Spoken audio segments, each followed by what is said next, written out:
Oi, gente! Hoje nós vamos falar sobre negócios e família. Então, assim como a criação, os recursos e as riquezas do nosso mundo também são capazes de glorificar a Deus. Porém, para que isso aconteça, nós precisamos aprender com a Bíblia, o que ela fala sobre a economia e negócios. Uma vez que nós seguimos as instruções contínuas na Bíblia, nós teremos um poder e uma ferramenta para expandir a cultura do reino aqui na Terra.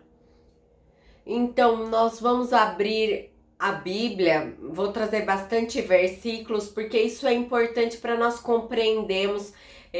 Tem muitos versículos que vão ficar de fora, mas você pode buscar também.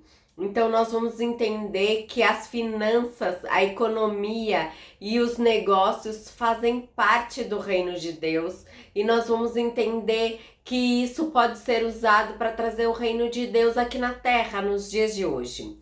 Nós vamos, no começo, lá em Gênesis 2, do versículo 15, diz assim: Tomou, pois, o Senhor o homem e o colocou no jardim do Éden para cultivar e o guardar. Então, esse cultivar nós entendemos como trabalhar, como colocar a mão na massa. E o guardar significa de gestão, de administração. Quando nós entendemos que Deus criou o homem, Ele já estabeleceu o homem para o trabalho, para o motivo, para que ele possa empreender, para que não possa também multiplicar. Porque nós vimos que no capítulo 1 que ele fala: sede fecundos, multiplicai e lidere ou governe. Então isso tem a ver com governança no sentido de economia, de negócios. E o guardar também significa que o homem precisa também ter o conhecimento de proteção, de proteger aquilo que ele está produzindo com as suas mãos, em caso é agropecuária, lá no começo. Lá em Deuteronômio, capítulo 8, versículo 17, nós vamos entender que, sim, ele produz com a sua força, com o seu raciocínio, com a sua inteligência, mas mesmo assim não é ele que faz isso, porque se não for Deus que ele está trazendo tudo isso, ele não consegue por si só. Então diz assim: não diga, pois, o seu coração, a minha força e o poder do meu braço adquiriram essas riquezas. Antes te lembrará do Senhor Deus, porque é Ele que te dá força para adquirir riquezas, para confirmar sua aliança que sob juramento prometeu aos teus pais, como hoje se vê. Então a primeira coisa que eu quero ressaltar aqui, que a minha força e o poder do meu braço significa o trabalho do homem, que ele pode produzir riquezas, que ele pode, através de um negócio, gerar recursos, mas mesmo assim é pelo poder dele, do braço dele, é Deus que dá a força, que nós lemos no capítulo 18, que é Deus que dá todas as coisas, porque Deus é a fonte de todas as coisas. Mesmo o homem tendo a inteligência, tendo vida, é que Deus que dá a inteligência e a vida, tudo vem de Deus. E nós temos que entender que tudo volta para Deus.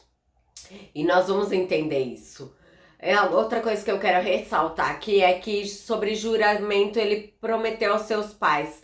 Se nós entendemos quem são os pais, nós entendemos que é Abraão, Isaac e Jacó.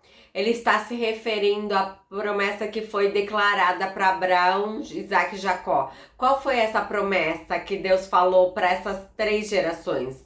Deus falou que em ti serão benditas todas as famílias da terra. Em outras palavras, vocês, as suas famílias serão abençoadas. Terá um ponto de extravasar bênçãos para que outras famílias possam ser abençoadas. Quando nós falamos sobre bênçãos, prosperidade, nós não falamos sobre financeiro ou economicamente falando, mas pode ser a saúde física, emocional, relacionamentos, enfim. Também inclui as finanças e os negócios. O juramento que Deus prometeu para Abraão, Isaac e Jacó é que a família fosse próspera em todos os sentidos, inclusive economicamente. que através da sua família outras famílias da terra fossem abençoadas. Se você for pensar, é de Deus que Ele quer que você prospere, que você vá bem nos seus negócios, nas suas finanças, na economia. E também Deus fala que Ele se agrada da prosperidade dos seus servos. Então nós temos que entender que Deus quer realmente que nós prosperamos para um fim proveitoso, que é abençoar as outras famílias e as outras pessoas e nações. Então nós temos que entender que sempre qual foi a motivação certa que Deus quer que nos prosperamos. Que essa motivação deve estar alinhada com a mentalidade do reino, à vontade do nosso Pai. Se você voltar um pouquinho, no mesmo capítulo de Deuteronômio 8, versículo 8, diz o seguinte: o Senhor determinará que as bênçãos estejam nos seus celeiros, em tudo que colocareis a mãos, e te abençoar na terra que Ele te dá. Então Deus já determinou aqui que haverá bênção em tudo que você colocar a mão. Isso significa que você precisa colocar a mão, porque não vai acontecer somente Deus. Você precisa ter uma ação, você precisa ter um empreendimento, você precisa produzir, gerenciar, você precisa trabalhar e gerenciar para que Deus possa trazer bênçãos nos seus celeiros. Quando ele fala celeiros, isso significa financeiro, a parte econômica. Você precisa fazer uma ação, porque Deus já determinou. Se você fizer isso, Ele vai prosperar através das suas mãos. Continuando aqui o versículo 9, que Ele constituirá para si um povo santo, que como tem jurado, guardado seus mandamentos do Senhor e andares nos seus caminhos, e todos os povos da terra verão que é chamado pelo nome do Senhor e terão medo, temor de ti. Olha só que interessante, porque você vai pôr a mão, você vai prosperar, então você vai gerar um povo e através disso, quando você guarda o mandamento, os povos vão temer ou vão reconhecer através das suas bênçãos, da prosperidade, da sua economia, dos seus negócios. Eles vão temer porque eles vão reconhecer Deus através de você. Olha só que interessante, através da prosperidade, do seu negócio, da sua economia, das suas finanças, os povos vão reconhecer Deus na sua vida. A gente ainda tem uma conotação que há muitas teologias, vamos dizer assim, bem extremistas falam que dinheiro é coisa do diabo. Não, ser rico não é de Deus. Tem aquela senso de miséria, voto de pobreza, mas quando nós vemos que através da prosperidade, das riquezas, Deus vai manifestar através dos seus negócios, da sua vida profissional, do seu empreendedorismo, porque muitas outras pessoas possam reconhecer a Deus e temer. Versículo 11 diz: o Senhor te dará abundância de bens, do fruto dos seus bens e fruto do seu solo, da terra que o Senhor prometeu te dar. O Senhor abrirá o seu bom tesouro do céu para dar chuva à terra e para abençoar toda a obra das suas mãos. De novo, as obras das suas mãos. Nós precisamos pôr a mão na massa e emprestará muita gente, porém tu não pegarás emprestado. Você vai ser tão próspero que você vai abençoar, vai emprestar e você nunca vai pedir por empréstimo.